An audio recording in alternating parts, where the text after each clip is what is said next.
কাম জাগে, সে যদি বিকৃত না হয় তার কি কাম জাগতে পারে? ধর্ষণ করা যায়, তাই ধর্ষণ কোনো সেক্সুয়াল ফ্যান্টাসি নয়, এটা পাওয়ারের অপচয়, ক্ষমতার অপচয়। এই মিছিলে হাঁটার কারণ কিন্তু অভয়া তিলোত্তমা, সেই বিষয়টা নিয়ে কিন্তু মিছিলে হাঁটা নয়। এই অভয়া বা তিলোত্তমার বিচার চেয়ে মেট্রো স্টেশনে স্লোগান উঠেছিল বলে ওই ঘটনাটা ঘটানো হয়েছে।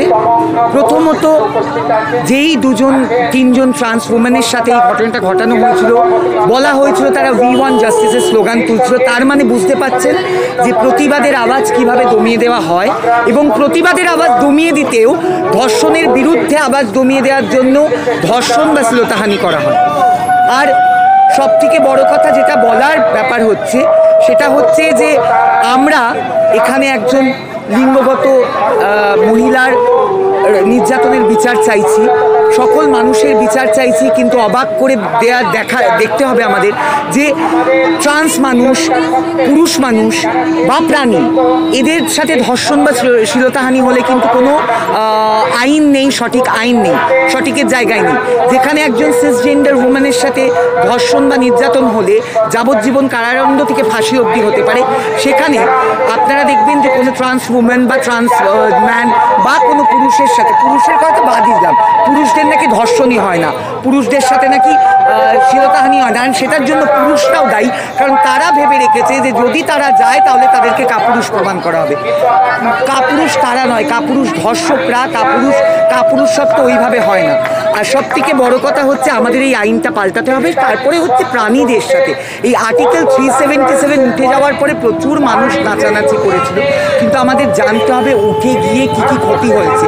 এই যে ভারতীয় ন্যায় সমিতি, যে নতুন শাসনটা আসছে, ওখানে পুরুষদের বা অন্য কোনো প্রান্তিক যৌনলিঙ্গ মানুষদের কোনো তাদের উপরে নির্যাতন হলে তার কোনো কিন্তু আইন নেই যে সেখানে তাদেরকে সাপোর্ট করা হবে। তো আর সব থেকে বড় কথা হচ্ছে আমার একটা রিকোয়েস্ট আপনাদের কাছে, আমি চাই এটা আপনারা অন এয়ার করুন, যে আমাকে যখনই প্রশ্ন করবেন তখনই শুধুমাত্র রূপান্তরকামী LGBTQIA কমিউনিটির মানুষের হয়ে কথা বলবেন না।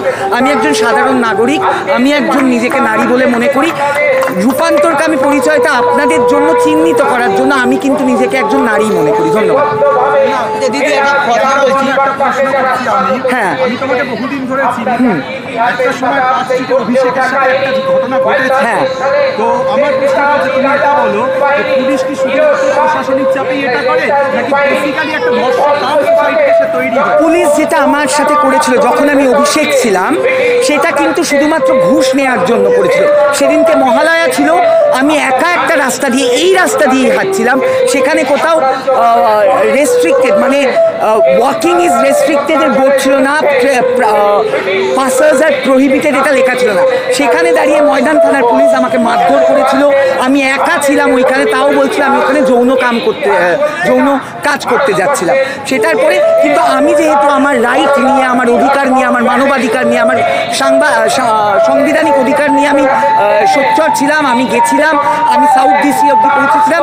ময়দান থানার পুলিশ আমার কাছে ক্ষমা চেয়েছিল, কিন্তু সবাই তো জানে না এই যে আজকে রবীন্দ্র সদনে যে মহিলাগুলোর সাথে, ট্রান্স মহিলাগুলোর সাথে এই ঘটনাটা ঘটলো, তারপর কি করলো মেট্রো রেলওয়ে পুলিশ আবার সেটা তাদের অ্যাগেনস্টে কাউন্টার এফআইআর করলো।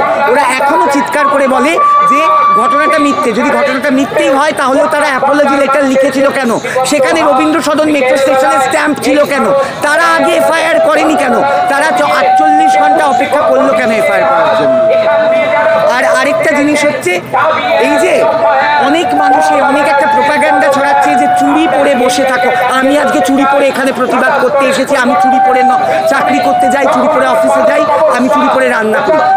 চুড়ি একটা অলংকার, দুর্বলতার প্রতীক নয়। দিদি একটা জিনিস বলছি, রাজ্যের নারীরা যদি কোনো কিছু জেনে যায় আর প্রতিবাদ করলে নয় তাদের মেনে দেওয়া হয়, নয় ধর্ষণ করে, এটা কি একটা ট্রেন্ড হয়ে গেছে? পশ্চিমবঙ্গের না, এটা সব জায়গার ট্রেন্ড। কারণ আমাদেরকে মাথায় রাখতে হবে ধর্ষণ কোনো সেক্সুয়াল ফ্যান্টাসি নয়, ধর্ষণ হচ্ছে পাওয়ারের, ক্ষমতার বহিঃপ্রকাশ।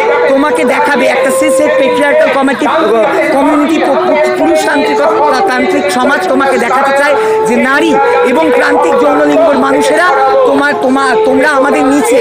না হলে তুমি ভাবো না, যদি সত্যি সেক্সুয়াল ফ্যান্টাসি হতো, আমরা যে ঘটনাটার কথা শুনছি দেখেছি বা যা যা শুনেছি, তাহলে একটা নারীকে অত মারধর করার পর, তার এত রক্ত বেরোনোর পর কোনো মানুষের কাম জাগে? সে যদি বিকৃত না হয় তার কি কাম জাগতে পারে? ধর্ষণ করা যায়, তাই ধর্ষণ কোনো সেক্সুয়াল ফ্যান্টাসি নয়, এটা পাওয়ারের অপচয়, ক্ষমতার অপচয়।